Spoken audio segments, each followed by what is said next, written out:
अस्सलाम वालेकुम दोस्तों, कैसे हैं आप लोग। उम्मीद होगी आप लोग सब खैरियत से होंगे। तो आज की मेरी वीडियो उन लोगों के लिए जो गमलों में या ज़मीन में अनार का पौधा उगाना तो चाह रहे होते हैं, लेकिन फ्लावर ड्रॉप होने की वजह से वो हर साल जो है अनार के फल से महरूम हो जाते हैं। तो इस वीडियो में मैं आपको अनार के फ्लावर ड्रॉप किन किन वजूहात से होते हैं और कौन सी ऑर्गेनिक खादें हम अपने अनार के पौधे को देते हैं जिससे हमारा पौधा जो है फ्लावर ड्रॉप नहीं करते, फ्लावरिंग पे बहुत कम आता, तो ज़्यादा फ्लावरिंग पे अनार किस तरह आ सकता है। तो इस वीडियो को अगर आप फॉलो करते हैं तो आप ईज़िली जो अपने घर में अनार का पौधा उगा सकते हैं। अनार के जो फूल गिर जाते हैं उससे हर बंदा जो है तंग आया होता है। मैं भी एक वक्त था कि बहुत तंग था कि अनार के फ्लावर आखिर क्यों गिर जाते हैं। तो उससे ड्रॉप होने के लिए हम क्या क्या चीज़ें इस्तेमाल कर सकते हैं उसके बारे में ये मेरी वीडियो। ये सुहागा है जो आपको पंसार की शॉप से मिल जाएगा। इसका दूसरा नाम जो है बोरान भी होता है। ये दोनों एक ही चीज़ होते हैं, तो आप पंसार से ये ख़रीद सकते हैं। तो सुहागा जो हम क्यों इस्तेमाल करते हैं, ये फ्लावर जो होते हैं जब ड्रॉप हो जाते हैं, बहुत ही कम फ्लावर आ रहे होते हैं, तो ये हमने करना कब होता है, ये हमने करना तब होता है जब पौधा हमारा ख़िज़ा में हो या फ्लावरिंग पे आने वाला हो या फ्लावरिंग पे आ चुका हो। तो अगर हम ये स्प्रे कर देते हैं तो इससे होता क्या है कि आगे जब हमारा पौधा जो है फ्लावरिंग पे आता है तो उसके फ्लावर जो है फिर ड्रॉप नहीं होते। तो सुहागा यानी बोरान जो है आपने लाजमी अपने पौधे के ऊपर हर 15 दिन बाद करना है। तो सुहागा यानी बोरान का स्प्रे हमने पौधे के ऊपर तब करना होता है जब वो सर्दियों में हो या फ्लावरिंग पे आने वाला हो। तब ये स्प्रे हम अगर करते हैं तो पौधे में जान आ जाती है और वो जो फ्लावर ड्रॉप होने का सिलसिला होता है वो इससे रुक जाता है। बोरान की कमी से भी जो है पौधा फ्लावर ड्रॉप करता है। बोरान और सुहागा दोनों एक ही चीज़ है। पंसार से लेंगे तो आपको सुहागा के नाम से मिलेगा, अगर आप फर्टिलाइज़र शॉप से लेते हैं तो वहाँ से आपको बोरान के नाम से मिलेगा। उसके बाद मैं आपको स्टेज 2 बता रहा हूँ। हमने क्या करना होता है, हमने शहद को लेना और अपने पौधे के ऊपर जो है इसका स्प्रे करना होता है। शहद आप किसी भी कंपनी का ले सकते हैं। अगर शहद की मक्खी हमारे पौधे पे नहीं आती तब भी फ्लावर ड्रॉप हो जाते हैं।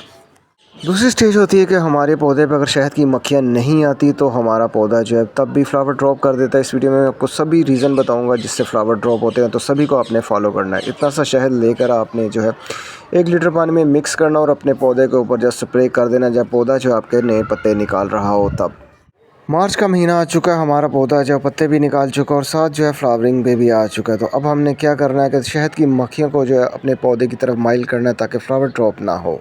तो अब जो हमने यही स्प्रे जो अपने पौधे के ऊपर करना है, जितने भी आपके पौधे होंगे फ्लावरिंग वाले यानी फल वाले हों या फूलों वाले हों, तो उसके ऊपर जो आपने ये स्प्रे कर देना शहद वाला। शहद की खुशबू से जो शहद की मक्खियाँ आना शुरू हो जाती हैं, तो अगर वो आती हैं तो हमारा पौधा जो है फ्लावर ड्रॉप नहीं करता। ये भी एक बड़ी वजह होती है कि हम जब पौधा फ्लावरिंग पे आता है तो उसके ऊपर जो कीड़े मार स्प्रे कर देते। कोई भी केमिकल स्प्रे हमने इस स्टेज के ऊपर नहीं करना होता। अगर आप वो स्प्रे कर देते तो उसकी वजह से मक्खियाँ जो हैं डेड हो जाती है, उसकी खुशबू से वो पौधे के ऊपर नहीं आती, तो उस वजह से भी जो है हमारा पौधा फ्लावरिंग ड्रॉप कर देता। तो फ्लावरिंग के दौरान याद रखिएगा आपने हमेशा जो है शहद का ही स्प्रे करना, चाहे आपके पौधे के ऊपर कोई कीड़ा लगा हो या ना लगा हो।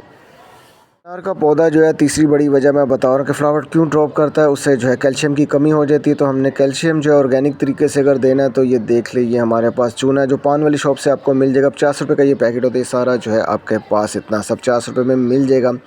तो इसे हमने थोड़ा सा जो है 1 लीटर पानी में मिक्स करके जो है फ्लावरिंग के दौरान या फ्लावर आए हों उसको जो है उस टाइम हमने मिट्टी में डाल देना। तो ये कैल्शियम की कमी को पूरा करता है, तो इस वजह से पीएच लेवल भी ज़मीन का बराबर हो जाता है। तो हमने ये जो चूना है बिल्कुल इतना सा ही डालना है, ज़्यादा नहीं डालना। ज़्यादा डालेंगे तो पौधा आपका फिर डेड हो सकता है।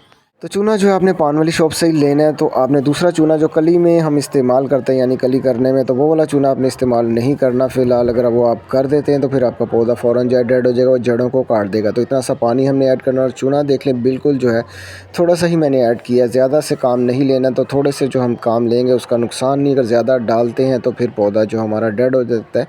तो इतना सा ही चूना आपने यूज़ करना है। फ्लावर ड्रॉप होने पे मैं आपको सारी मेन वजूहात बता रहा हूँ जो आपको कोई भी पहले नहीं बता रहा होगा। जो मेन वजह होती है मैं वही आपको बताता हूँ कि किस किस वजह से अनार का पौधा जो फ्लावर ड्रॉप करता है। अगर आप इस प्रोसीजर को फॉलो करते हैं तो इंशाल्लाह आपका पौधा जो है फ्लावर ड्रॉप नहीं करेगा। तो अगर आपके पौधे को कोई भी मसला है, किसी भी किस्म का फलदार या फूलों वाला कोई भी पौधा आपके पास बीमार है या कुछ आप पूछना चाहते हैं तो लाजमी मुझे कमेंट्स किया करें, मैं लाजमी उसका जवाब देता हूँ।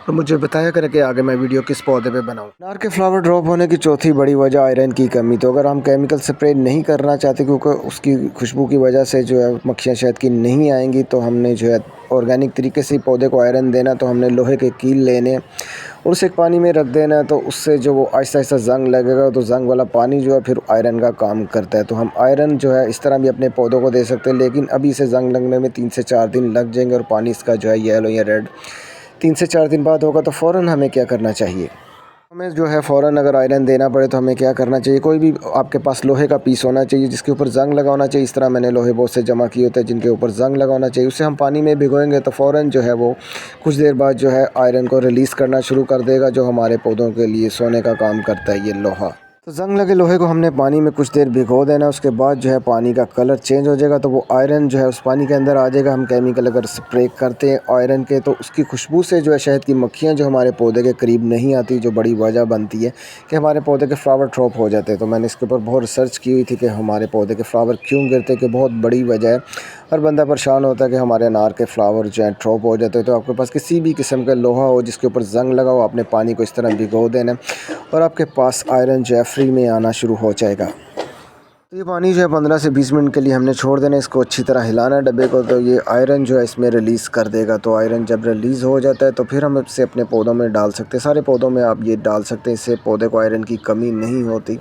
तो ये फ्री में आयरन बनाने का मैंने आपको तरीका बताया जो कि 100% जो है काम करता है। इससे जो हमारे पौधों को आयरन की कमी नहीं होती, ये तो फ्री में मैंने आपको बता दिया कि आयरन को हम किस तरह इस्तेमाल कर सकते हैं और फ्री में बना सकते हैं। तो ये अगर आपके पौधे को आयरन की कमी नहीं होती तो फिर आपका पौधा फ्लावर ड्रॉप नहीं करता। तो ये आपने अपने पौधों को हर 15 दिन बाद देने, या एक और तरीका मैं आपको बताता हूँ, उससे भी आपका पौधा जो खुद ब खुद जो है फिर आयरन को अपने अंदर जज़ब करता रहेगा।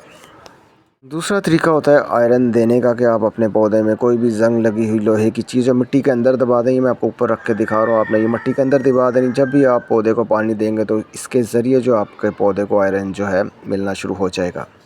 तो शहद की मक्खियों को लाने के लिए एक और चीज़ मैं आपको बता रहा हूँ, अगर शहद की मक्खी नहीं आती हमारे पौधे के ऊपर तो फिर फ्लावर ड्रॉप होने से कोई नहीं बचा सकता। आपने शहद लेना है किसी भी कंपनी का, थोड़ा सा आपने इस बोतल में डालना है, पानी में मिक्स करना है, और जहाँ हमारा पौधा हो यानी फलदार पौधे होंगे उसकी मिट्टी के अंदर हमने ये बोतल को जो है सेट कर देना है। इसकी खुशबू जो है शहद की मक्खियों को अपनी तरफ लाती है, और इस दौरान हमने कोई भी केमिकल स्प्रे अपने पूरे गार्डन में कहीं भी नहीं करना। अगर हम उसे केमिकल स्प्रे कर देते हैं तो फिर भी शहद की मक्खियाँ जो उसकी खुशबू की वजह से नहीं।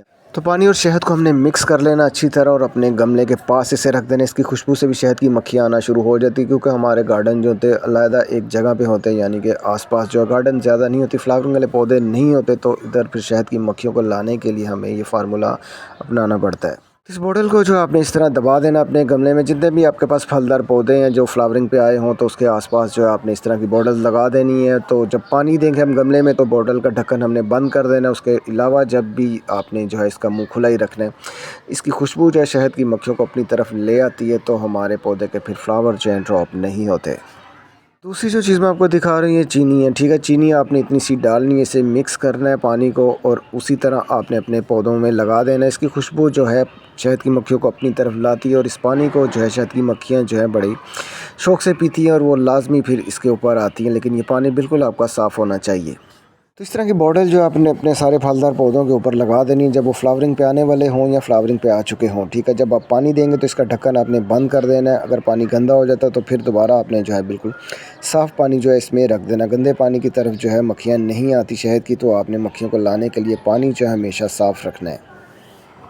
अनार के पौधे के ऊपर मेल और फीमेल फ्लावर आते हैं, तो वो भी मैं आपको बता देता हूँ कि उनमें क्या फ़र्क होता है। ये देख लें, मेल फ्लावर है, ये गिर गया। ये मेल फ्लावर होगा इस तरह का बिल्कुल सीधा सा होगा, इसका जो पिछले वाला हिस्सा है ये भी बिल्कुल बारीक होगा। तो ये मेल फ्लावर होता है, इसने गिरना ही गिरना होता है, इसका आपने टेंशन नहीं लेनी। अगर मेल और फीमेल फ्लावर दोनों गिरे तो फिर आपने टेंशन लेनी होती है। तो मैं आपको फ़ीमेल फ्लावर भी दिखा देता हूँ। तो दोस्तों ये फ़ीमेल फ्लावर है, ये थोड़ा सा बड़ा भी होगा और इसका पीछे वाला हिस्सा होगा वो थोड़ा सा मोटा होना शुरू हो जाता है। तो ये फ्लावर जो है फिर ड्रॉप नहीं होते। मेल फ्लावर मैंने आपको दिखा लिया, बिल्कुल सीधे से होंगे, आगे और पीछे से ब्रीक होंगे, वो गिरते ही हैं। तो जो चीज़ें मैंने आपको बताई, आयरन हो गया, बोरान हो गया, जिनकी कमी से जो है पौधा फ्लावर ड्रॉप करता है, तो वो ये तने का ये हिस्सा होता है, यहाँ से ब्रीक हो जाता है और वो फ्लावर को जो है ड्रॉप कर देता है। तो जब भी आपका पौधा फ्लावरिंग पे हो, आपने कोई भी खाद नहीं देनी, नाइट्रोजन नहीं देनी, DAP नहीं देनी। अगर आप वो देते हैं तो फिर पौधा आपका जो है बहुत तेज़ी से बढ़ता है, और फ्लावर को वो आम सी बेकार चीज़ समझ के है फिर ड्रॉप कर देता है, और सारा जोर जो है वो बढ़ने की तरफ लगा देता है।